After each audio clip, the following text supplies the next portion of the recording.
Semangat dong. Semangat. Kalau gitu kita stretching dulu. Kita tetap semangat. Sama-sama. Ayo. Kita tahu kan semua tetap semangat bagaimana? Oh. Nah, tepuk semangat. Semangat.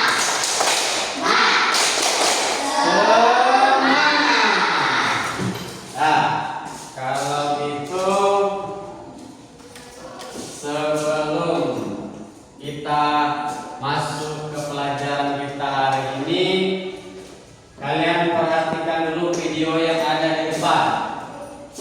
Video yang Bapak putarkan di depan, kalian perhatikan, kalian nonton dulu. Nanti Bapak jelaskan apa tujuan kita menonton video ini. SD kalau udah belajar di coding, emang mereka mau jadi programmer semua. Sebenarnya bukan itu tujuannya. Ya, kan? Coding yang ada di video nanti bukan supaya anak menjadi biologis ini, tapi untuk melalui jalan berpikirnya. Karena coding itu sejatinya bukan cuma soal komputer. Di dalam coding, anak-anak belajar menyusun urutan langkah, memecahkan masalah, mencari solusi, berpikir sistematis, dan yang paling penting yaitu berani gagal lalu mencoba lagi.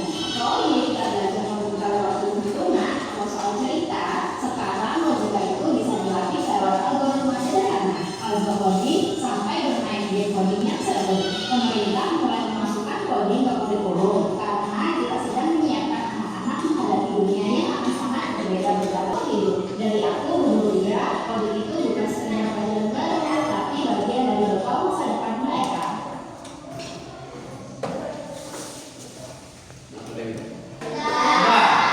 Nah, siapa di sini yang sering bermain game?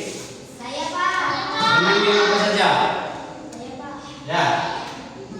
Bermain game apa? Apa? Terus apa lagi? Apa lagi? Hah? TikTok bukan? Jadi apa lagi selain itu? Ya. Tuh, apa lagi? Ya. Apa lagi? Siapa yang tahu? Hah? Ya, betul. Nah, jadi kita di sini kan sudah kita lihat video tadi, kita belajar mengenai tentang coding. Nah, jadi kalau kalian sudah bermain game, sudah itu tadi kalian sebutkan game apa saja yang kalian mainkan. Nah, apalagi untuk kita belajar coding ini nanti ada yang namanya pakai aplikasi pintar. Apa contohnya? Ya, Google Assistant bisa. Nah, jadi setelah kita mempelajari ini nanti, kalian itu seperti ibarat katanya bisa berpikir seperti komputer. Bisa berpikir seperti komputer. Nah, ini disebut apa? Kalau kita bisa berpikir seperti komputer. Apa? Siapa yang tahu? Berpikir komputasional. Nah, nanti Bapak jelaskan apa itu berpikir komputasional. Jadi sangat kita perlukan kalau kita belajar coding itu berpikir seperti komputasional. Ini adalah dasar dari pelajaran tingkat coding dan kecerdasan apa kemarin? Artifisial. Nah, ada 4 pilar di sini. Yang pertama namanya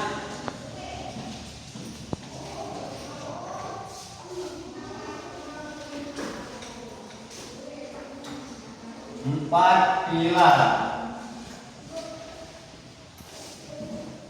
Berpikir komputasional.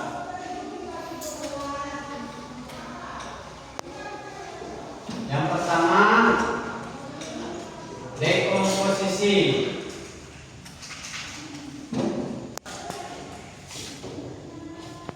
Abstraksi.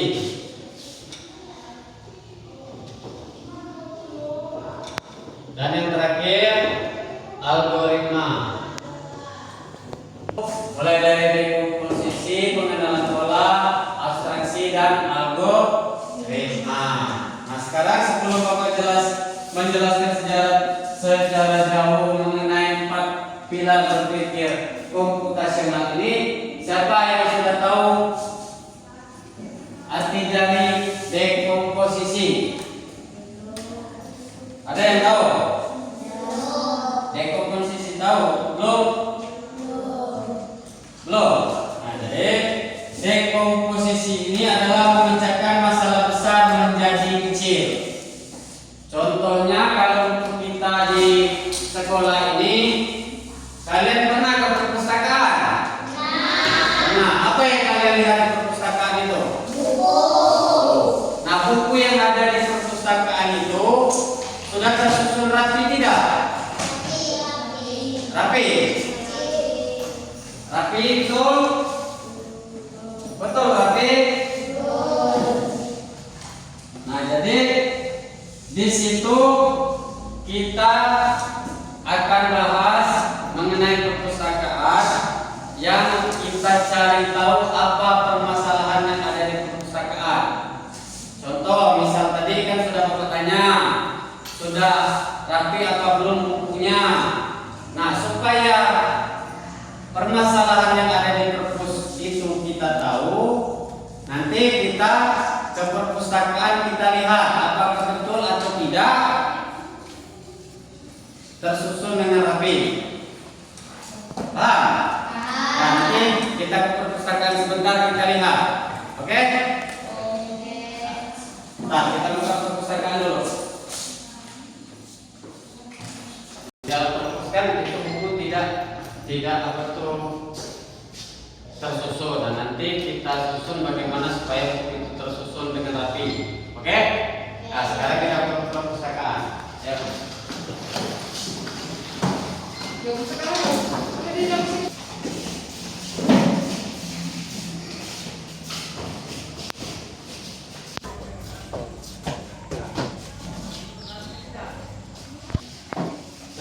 Nah, sekarang coba kalian perhatikan perpustakaan kita tertata dengan rapi tidak?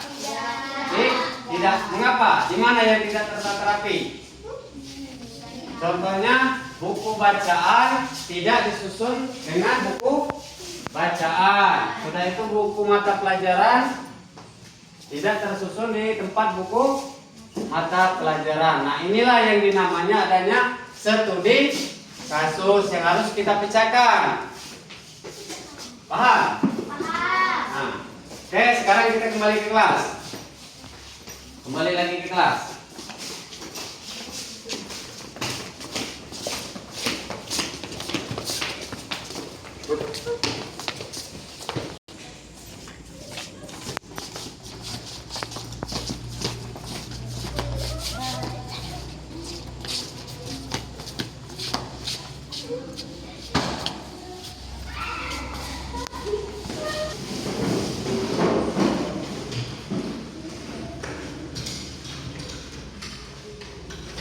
Sudah kan ke perpustakaan tadi.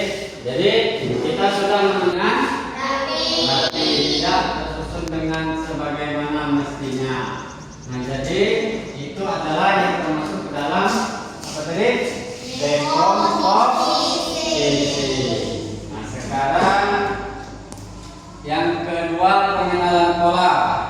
Nah, di situ di dalam perpustakaan tadi, apa yang sering terjadi sudah kita sebutkan tadi kan, buku tidak tersusun dengan rapi. Sudah itu kalau kita meminjam, ada tidak pernah buku itu hilang?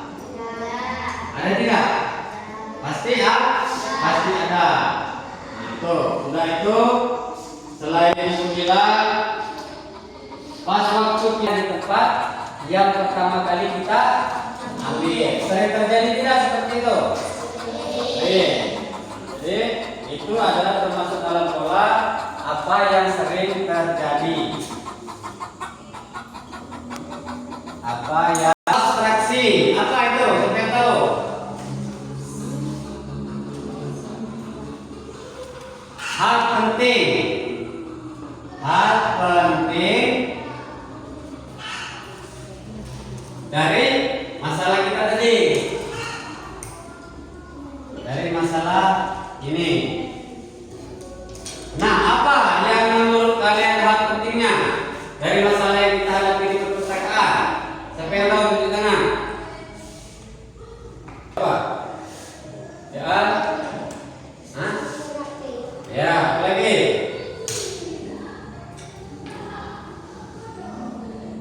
Tadi kan sudah disebutkan tadi. Siapa lagi? Ayo. Apa nak? Ya. Ada lagi? Ada lagi?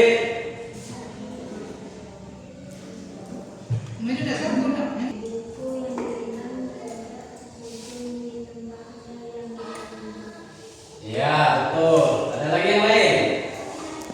Masih ada? Jadi kita perlu adanya sistem supaya kan ada buku matematika kelas 5 terletak. Oh, ini tempat buku matematika kelas 5. Oh, ini tempat buku matematika kelas 4 dan seterusnya. Jadi itu termasuk ke dalam abstraksi. Sedangkan kalau algoritma masalahnya apa yang sering terjadi, sudah itu hal penting dari masalah kita tadi. Terakhir adalah kan kita mencari solusi. Langkah solusi. Bagaimana supaya perpustakaan yang kita punya masalah tadi bisa kita atasi. Nah, jadi bagaimana cara mengatasinya? Dari masalah yang kita dapat, supaya buku itu tertata dengan rapi, pas kita mengembalikannya tidak acak-acakan. Bagaimana? Bagaimana caranya? Siapa tahu? Tunjuk tangan. Ayo. Tidak boleh takut. Ayo. Nanti kita tulis di papan tulis, kita cari yang mana yang terbaik dari jawaban kalian. Ayo. Ada yang tahu? Kalau masalah yang kita ketahui di perpustakaan tadi apa tadi? Yang pertama, buku tidak tertata dengan rapi. Sudah itu apa lagi? Kalau kita mengembalikan buku, kadang-kadang tidak di tempatnya. Misal tadi kita minjam buku matematika kelas 5. Pas kita mengembalikan buku tersebut, buku itu kita diletakkan di matematika kelas 4. Berarti kan salah tempat. Pinjam buku cerita, kita kembalikan ke buku pelajaran. Salah tidak itu? Nah, jadi kita menggunakan algoritma, yaitu langkah solusinya bagaimana? Nah, yang pertama kita rapikan dulu satu tempat ini, misalnya khusus buku pelajaran. Satu almari lagi khusus buku cerita. Satu almari lagi khusus buku bacaan. Nah, jadi di sini kita buat yang pertama langkah solusinya supaya buku itu tidak kembali bermasalah seperti tadi. Kita buat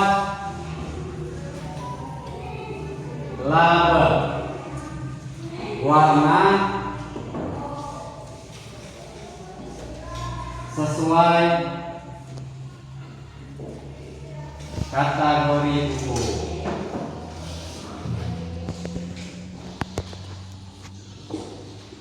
Bagaimana maksudnya?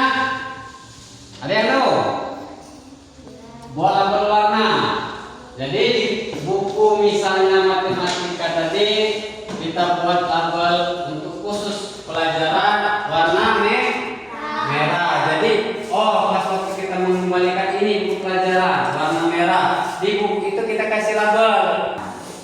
Lalu langkah solusi yang kedua,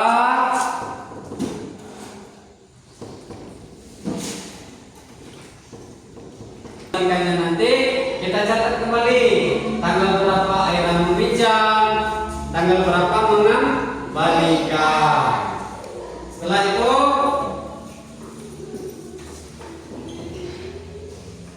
memakai kode. Di label tadi kita kasih kode. Kalau pelajaran misalnya kodenya angka 1 itu pelajaran. Nah nanti di tempat almarinya juga kita kasih kode 1. Jadi supaya tidak yang kode 1 termasuk dalam kode 2, yang kode 1 termasuk ke dalam kode 3. Seperti itu juga kode 2 termasuk dalam kode 1. Kalau kita sudah buat seperti itu, dia akan tertata dengan rapi. Setelah itu yang terakhir memeriksa setiap minggu. Kita periksa setiap minggu. Nah, jadi setiap minggu kita periksa ada tidak buku yang sesuai tempatnya. Nah, sekarang paham belum kalian mengenai 4 pilar cara berpikir komputasional? Paham? Paham? Nah, kalau kalian paham, sekarang kita buat kelompok.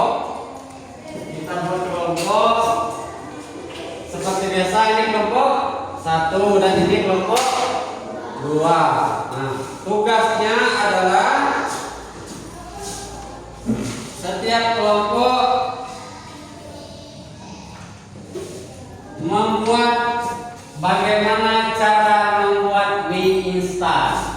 Kalian pernah membuat mie instan? Tahu kan mie? Nah, kalian buat langkah-langkahnya bagaimana? Nanti kita diskusikan di depan kelas setiap kelompok. Pasti ada berbeda.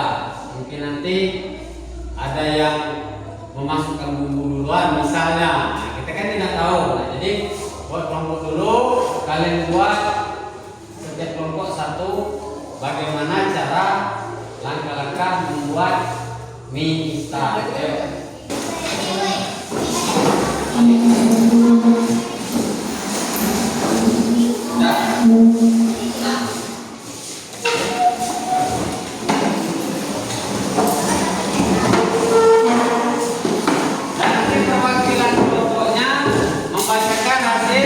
Diskusi bersama kelompoknya ke depan. Nanti kelompok lain menanggapi. Ayo, kerjakan.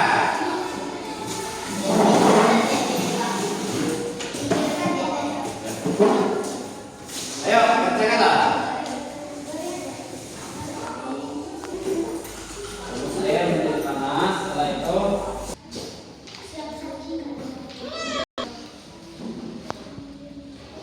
masih ada yang belum? Apa yang terakhir? Dah, sekarang untuk yang maju ke depan kita pakai permainan jari. Nanti Bapak hitung 1, 2, 1, 2 dan yang berhenti nanti itulah yang maju ke depan. Kita mulai. Kita hitung sama-sama. Mulai dari 1, hitungan dari 1. 1, 2, 1, 2, 1, 2. Berarti kelompok 2 yang maju. Ayo, sekarang maju kelompok 2. Itulah, Amira. Maju.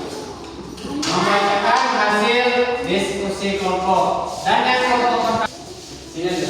Jangan di sini. Depan sini. Yuk, bacakan hasil diskusinya.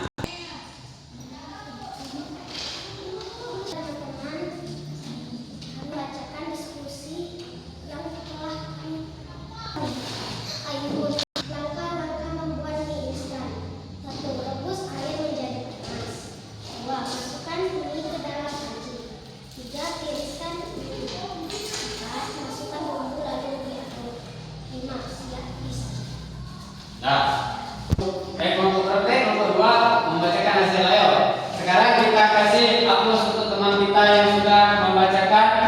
hasil diskusinya.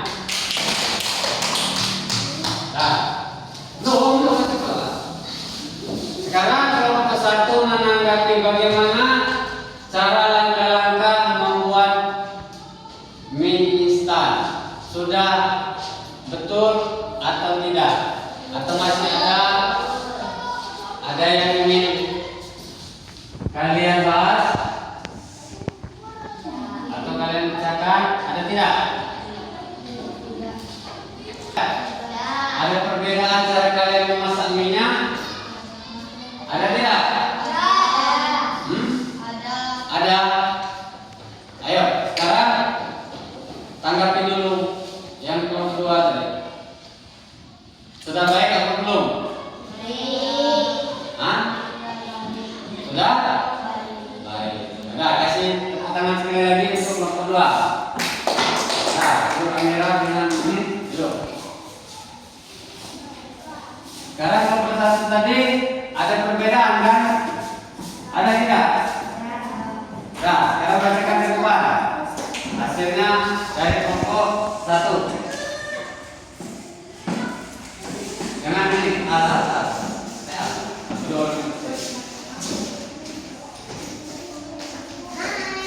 Saya kelompok dua memperhatikan hasil diskusi kelompok satu bagaimana? Assalamualaikum warahmatullahi wabarakatuh. Waalaikumsalam warahmatullahi wabarakatuh. Kami dari kelompok 1 ingin mempresentasikan diskusi kami. Cara membuat mie instan.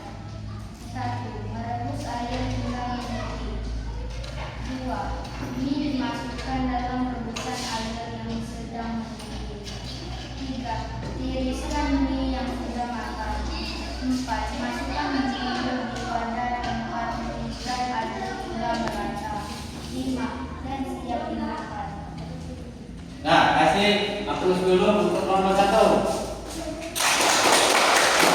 Nah, sekarang untuk kelompok dua, kembali lagi ada tidak perbedaan dari kalian membacakan hasil kelompok kalian tadi, ataupun ada yang ingin ditambahkan? Boleh?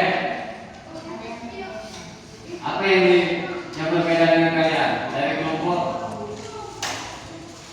pertama? Apa perbedaannya?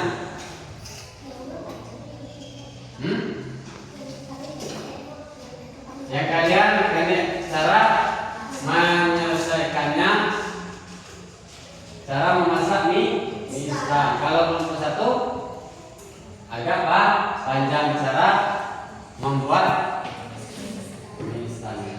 Nah, sekali lagi tepuk tangan untuk kelompok satu.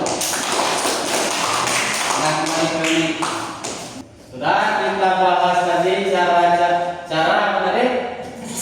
Memasak mie instan. Nah, sekarang apa hubungan langkah-langkah yang Bapak sebutkan tadi, yang kalian buat tadi dengan berpikir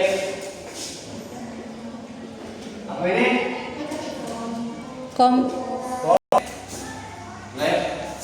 Apa hubungan dengan kita yang lakukan tadi membuat mie instan dengan cara berpikir komputasional? Siapa yang tahu? Ada yang tahu bisa menjawab?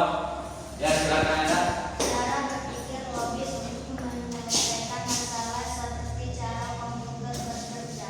Ya, jadi hubungannya adalah cara berpikir logis. Apa tadi nak? Untuk menyelesaikan masalah. Ya, seperti cara komputer bekerja.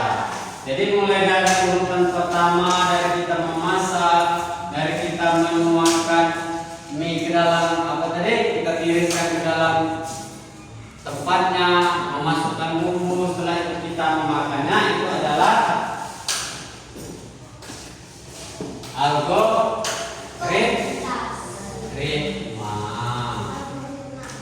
Paham? Nah, sekarang ini Bapak kasih kalian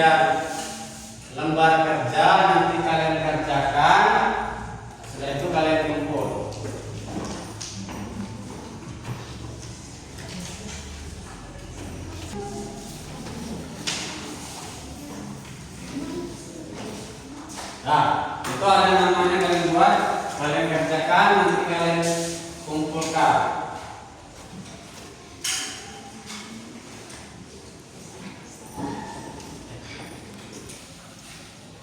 Ada yang kalau misalnya tidak ada yang mengerti, boleh kalian tanyakan sama Pak, nanti bisa Pak bantu. Ada yang tidak mengerti gimananya, Pak bantu untuk menyelesaikan masalah kalian.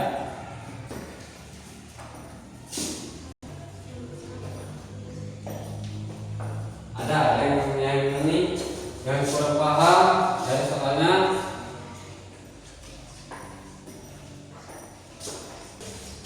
Apakah sudah selesai? Sudah. Sekarang kalian kumpul kalau sudah selesai. Kumpulkan.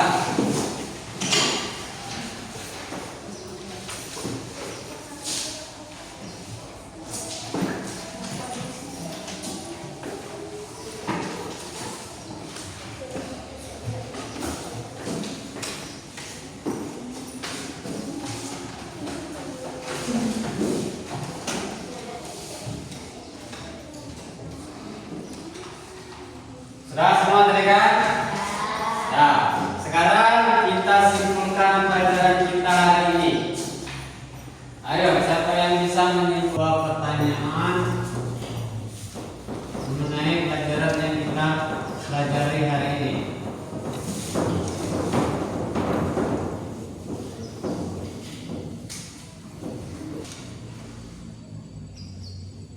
Mengapa?